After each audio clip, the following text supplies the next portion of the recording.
So 2050 is just over 30 years from now.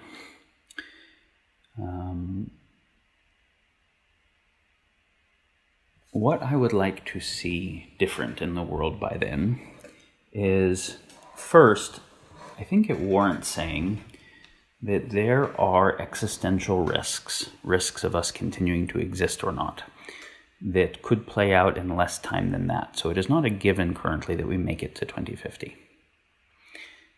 This is an important part of framing that question.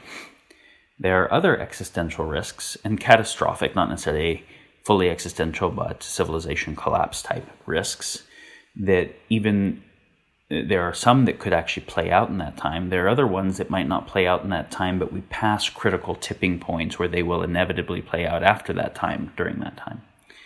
So one thing by 2050 is I want us to not have experienced civilization collapse or existential risk, and I also want us to not have passed tipping points that are irreversible towards catastrophic or existential risk.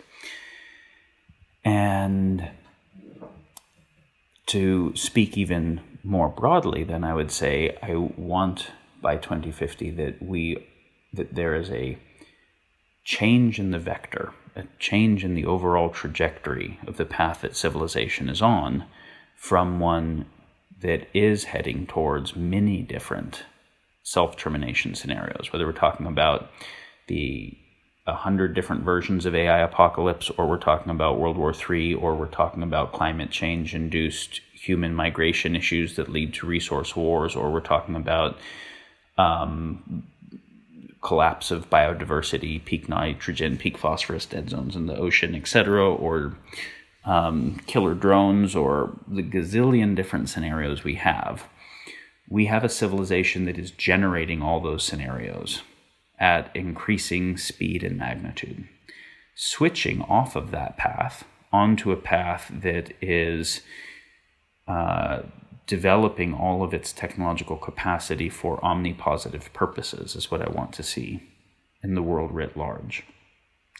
Now, if I want to speak to some pretty specific things that people could see by 2050, I want to see a prototype of a new model of civilization, a full stack new civilization model that has in its design categorically solved the generator function of all of the catastrophic and existential risks, and is a civilization model that is not only not moving in the direction of self-termination, but is one that moves in the direction of increasing quality of life and is actually more adaptive than the current civilization. So it becomes a new gravitational basin for everything to flow. And so specifically, this requires new economics, new governance, new law, new jurisprudence and philosophy as a basis of law, new judicial, new medicine, new, all those systems, new infrastructure, and new technology development processes, and new culture and sense of what is meaningful, purposeful, etc., that the system is orienting towards. And all of those interaffect each other. So we're talking about a full stack reboot from an axiom level.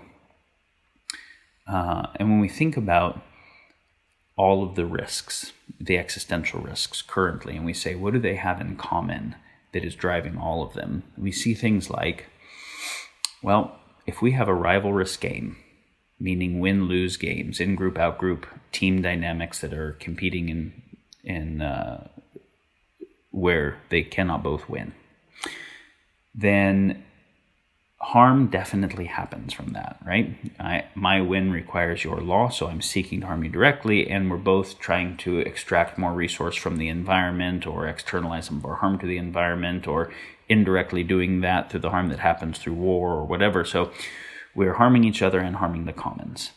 With exponential technology, which means exponentially increased capacity to affect the world through our choices, then to the degree we're making choices that are directly and or indirectly harm-causing, exponential harm-causing choices self-terminate on a finite playing field. And so for thousands of years of the thing we've called civilization, we have killed people who had different ideas than us as a reasonable way to deal with problems. And we have had unsustainable agriculture that desertified areas that were previously non-desertified. I mean, that's not a new phenomenon. Desertification is a thousands of years old phenomenon. We've extincted species for a long time.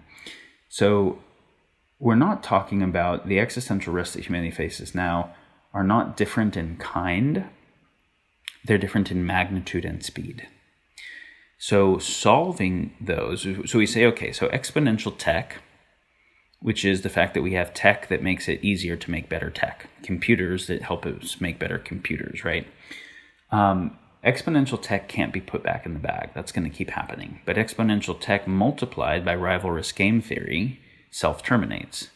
Therefore, we have to create anti-rivalrous environments that make us safe stewards of the level of power that exponential technology brings or the human experiment completes. In a mythopoetic sense, we can say, as exponential technology is bringing us to have the power of gods, we have to have the love and wisdom and prudence of gods to guide the use of that power, or irresponsible use of that power will end up self-destructing. And so what does that look like? So when we talk about solving the generator function there to anti-rivalrous games, that doesn't just creating an anti-rivalrous environment obviously requires changing macroeconomics, because my balance sheet is the scorecard of a finite rivalrous game. It requires not having in-group, out-groups like nations. Those things become obsolete, or religions, or race identifications in any deep kind of sense, right? These are deep changes. It requires not having things like democracy, where we make a proposition that is ill-formed, where if the proposition goes through, it benefits something and harms something else. And if it doesn't go through, then something else is protected and something else is harmed, as opposed to had it went through, which will always lead to groups of people based on which of the needs that they have more cluster around one side versus the other, which now creates polarization and eventually radicalization, which then eventually has to be stabilized in war, but wars that we can't keep having with exponentially increasing military tech that become actually unwinnable.